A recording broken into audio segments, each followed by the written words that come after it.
Chapter 18. Bull Market? It was on a weekend during the winter of 2004, and I was getting suspicions of the coming of another Fed-induced bubble like the one of the late 1990s. Social psychology seemed to be becoming more optimistic. However, it was not perfectly clear if it was just a general boom throughout the economy or a bubble in a particular sector. I decided to take a look for myself. The original version of this chapter was published on February 9th, 2004. It would be hard to deny that the American stock exchanges are experiencing bull markets. Last year, 2003, the Nasdaq was up over 50%, while the Dow 30 and S&P 500 had gains of 25%, and it seems that everyone is bullish this year. The Dow theory, which is not much of a theory, tells us that we are in a bull market.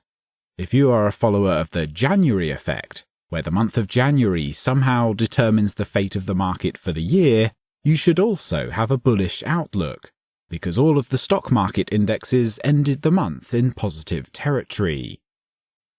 Only the New England Patriots' victory would seem to have spoiled the party. The Super Bowl indicator predicts a good year for the stock market if a team from the old NFC wins, and a bad year when a team from the AFC wins. Then again, the Super Bowl indicator has lost some of its magic in recent years.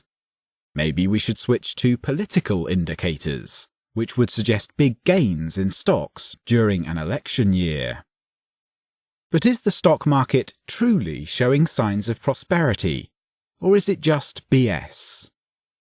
I would like to suggest the latter, and that it might not be a good time for you to obtain a home equity loan to invest in hot tech stocks. We are going through a housing bubble, and stock valuations, as measured by stock price-to-earnings ratios, are at bubble levels.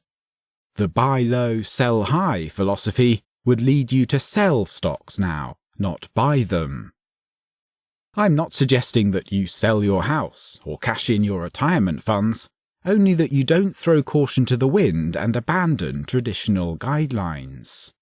Over 90% of stocks are now trading above their 200-day moving average. I usually think of selling stocks, or at least stop buying them, when this indicator approaches 80%, and then throw the cash back into the market when it gets down to the 20 to 30% level. At a minimum, investors should take the time to evaluate their assets and portfolio allocations between stocks, bonds, cash and gold, between speculation and safety. What is the case for a BS stock market based on? First, the Federal Reserve has pushed short-term interest rates down to historically low levels. This has certainly buoyed stock prices, but it has also stymied savings and encouraged increases in consumption and debt. Americans have low levels of savings and high levels of debt, and this is simply not good for the health of the economy. In fact, statistics indicate that Americans have been taking money out of saving accounts and putting it into the stock market, but are not increasing their overall savings. Second, the federal government has increased spending and debt at a rapid rate. Both are bad for the health of the economy, but do serve to keep up the appearance of prosperity in economic statistics such as GDP and the unemployment rate. When economic recovery is fueled by government spending, combined with stimulated consumption spending and housing construction, how real can the prosperity be? Looking backward, we should also remember the decrease in the value of the dollar.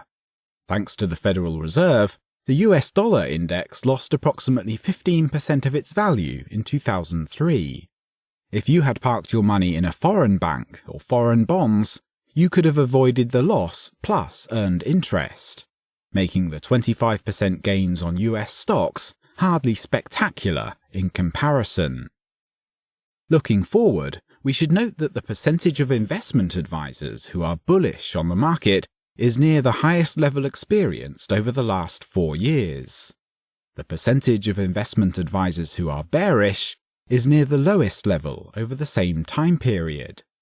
This psychological indicator is a contrarian indicator, in that the larger the number of bulls and the smaller the number of bears, the more likely is a correction in the stock market.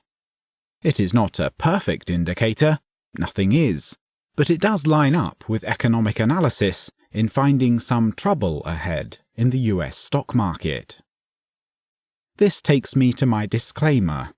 If investment advisors as a group tend to be wrong about the future of the stock market, then how good can my advice and analysis be? The answer is caveat emptor, and that's no BS.